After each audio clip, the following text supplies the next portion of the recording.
Hi guys, and welcome back to another episode of my Hornby Hobby and my top 5 locomotives in my collection. Now, before we go any further, I just want to preface that I love my entire collection, okay? That's the reason why I have these specific locomotives. But this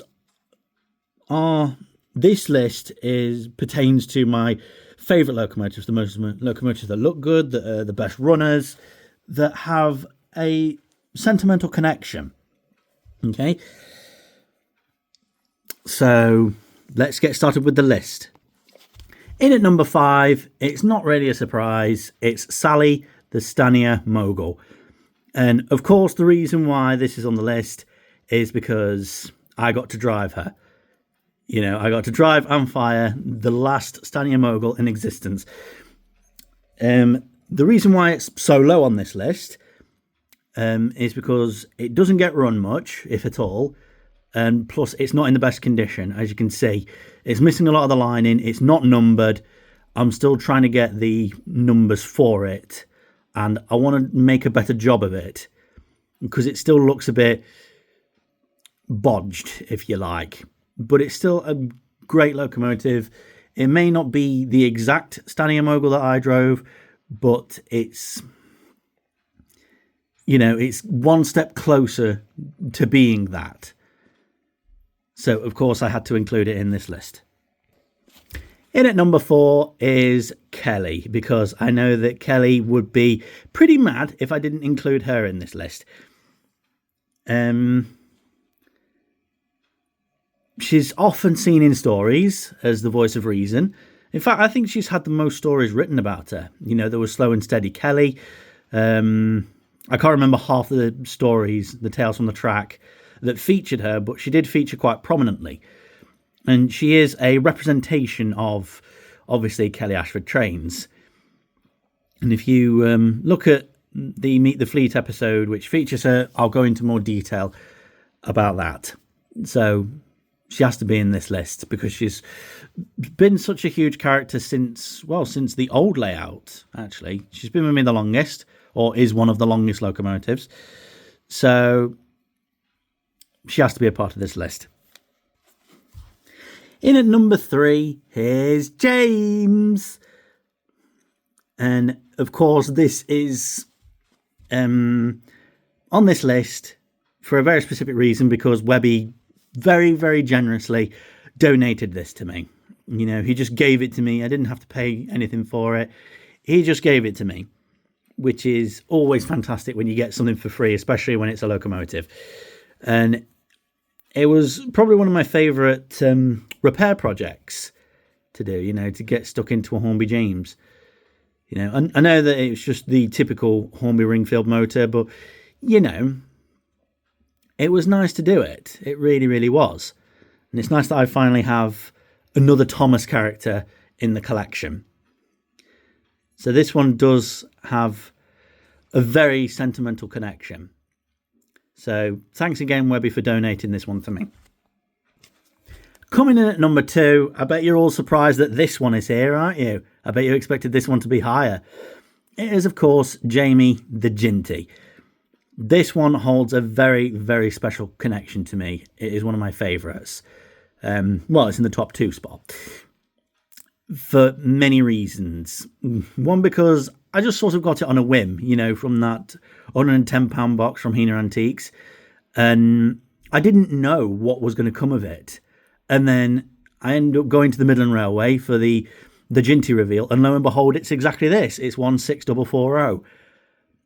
And I'm pretty sure Jamie is the only locomotive that I own in model form and have been on in real life. You know, I'm not counting Sally the Stanier because she's not numbered yet, but I don't think I've been on any other locomotives that I have in the fleet.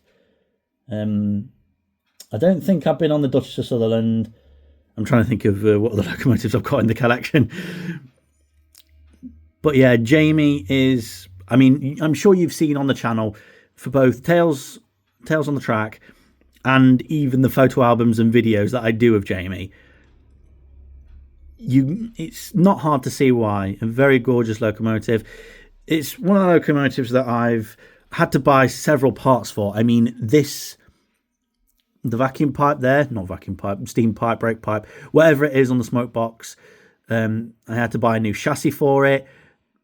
I had to buy a load of parts to get it into good running order. And I've now got it to that stage. But I would like to update it one day for the Bachmann one, the one that looks more like Jamie in real life. But Jamie is one of my absolute favourite locomotives. And one that I will definitely not part with. And coming in at number 1, very, very appropriately, is Thomas. Thomas is the one that started it all. He is the reason why I have a model railway. That and Sam's trains, obviously. But, I mean, Thomas has been with me through thick and thin. I am the man I am today because of him. So, of course, Thomas has to be in the number 1 spot. And the Bachmann Thomas is one of my absolute favourites because it's so close to the prop. And, you know, he's featured in quite a lot of stories. I mean, I don't know what else to say about him. He's just one of my absolute favourites. Even just watching him spinning around now, I'm just in awe of this model. I just love it. So, yeah, there we go. That's my top 5 favourite locomotives. And now, again, I love my entire collection. That's the reason why I have them. But these are the locomotives that I won't part with. These specific locomotives are ones that, you know, if I gave away the whole collection, which I'm not going to, obviously, and I was allowed to keep a selection, it would be these ones. You know? So I love my entire collection, don't get me wrong. But these 5 specifically are the ones that I love the most. And they all have a sentimental value to me.